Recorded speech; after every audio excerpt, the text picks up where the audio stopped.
Calgary, one winter morning, just after 6 a.m., Jose Diola rushed from his overnight shift in an Trios mailroom and onto the road. He needed to get from downtown Calgary to Innisfail for a 9 a.m.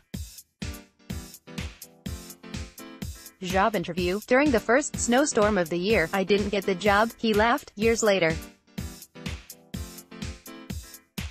Fundraisers and alumni of the Immigrant Access Fund, a microloan charity aimed at retraining immigrant white-collar workers, at a function on June 20. Brennan Doherty, Star Metro, Jose Diola, an IT professional from the Philippines, arrived in Calgary in 2010.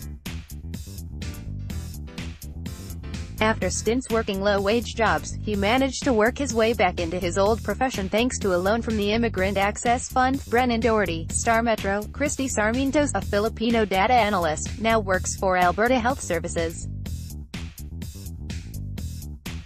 She's very happy with what the Immigrant Access Fund has done to help her, but said friends of hers, doctors and nurses, have had trouble landing jobs in Canada. Brennan Doherty, Star Metro. Fundraisers and alumni of the Immigrant Access Fund, a microloan charity aimed at retraining immigrant white-collar workers, at a function on June 20. Brennan Doherty, Star Metro, an IT professional by training, Jose Diola spent his first 18 months in Canada working low-wage jobs. In the Philippines, he worked in IT for Cisco. He had a bachelor's degree in economics. But like many immigrants, Diola found it tough to get his foot in the door of a decent-paying job when he landed in Calgary in November 2010. After a month landing here, I said I need to upgrade myself, he said. He took several IT-related courses at the Southern Alberta Institute of Technology, but needed a bit of financial help. He ended up turning to the Immigrant Access Fund, an initiative which provides loans of $10,000 or less to white-collar immigrants trying to recertify in their fields. Article continued. Bella Witt took a lot of work on his part, hundreds of resumes, plenty of interviews and a lot of patience. But Diola said his hard work paid off. As the saying goes, wrestle if you must but don't quit, he said. In its first year, the IAF approved 5 loans. Today, it's a national charitable organization that says it has loaned over $21 million to 3,700 immigrants in need since 2005. The loans are offered at a very low interest rate, or no interest at all if the applicant is a refugee. It does feel like there's a gap when we welcome skilled people here and then we allow their skills to go to waste, which is not a very Canadian thing to do, said Claudia Hepburn, CEO of the IAF. Typically, the organization gives out loans of about $6,500. Just over half of them are to healthcare professionals, with engineers and scientists making up the next largest group.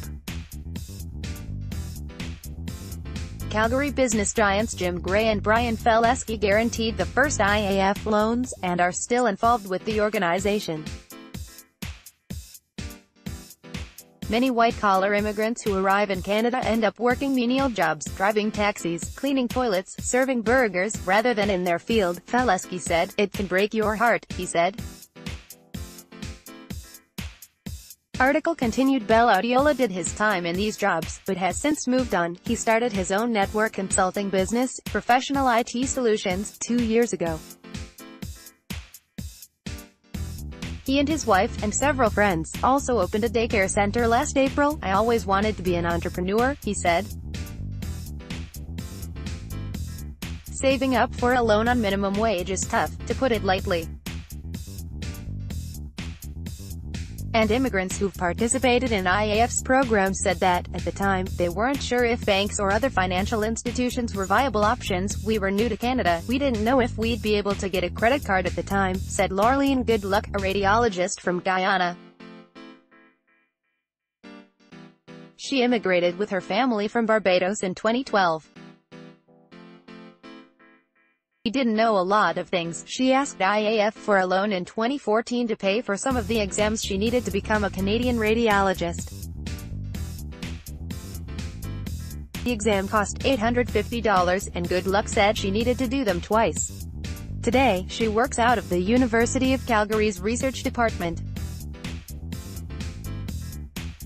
What's incredible, Felesky said, is that the vast majority of IAF loan recipients, 98%, can pay these loans back, usually within 2.5 years. No one defaults.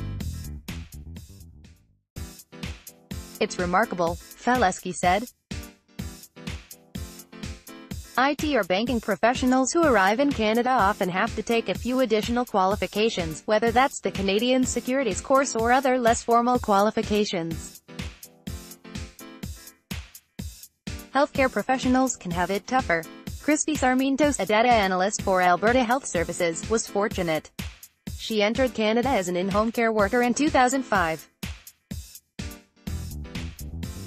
While her journey has taken her deep within the province's healthcare system, Sarmientos, who has a background in computer science, said friends of hers who work in healthcare back in the Philippines haven't been able to land jobs in Canada. Some are physicians, some are pharmacists, some are engineers, Sarmiento said. But they were not able to get a job that is related to their profession back home because their credentials are not recognized here, Felesky said. Every skilled worker who comes from abroad needs the chance to retrain, or else Canada loses out. Unless we have an extensive credentialing program, we're going to fall behind, Felesky said. Correction, June 21, 2018. This article was edited from a previous version that misstated the name of Southern Alberta Institute of Technology.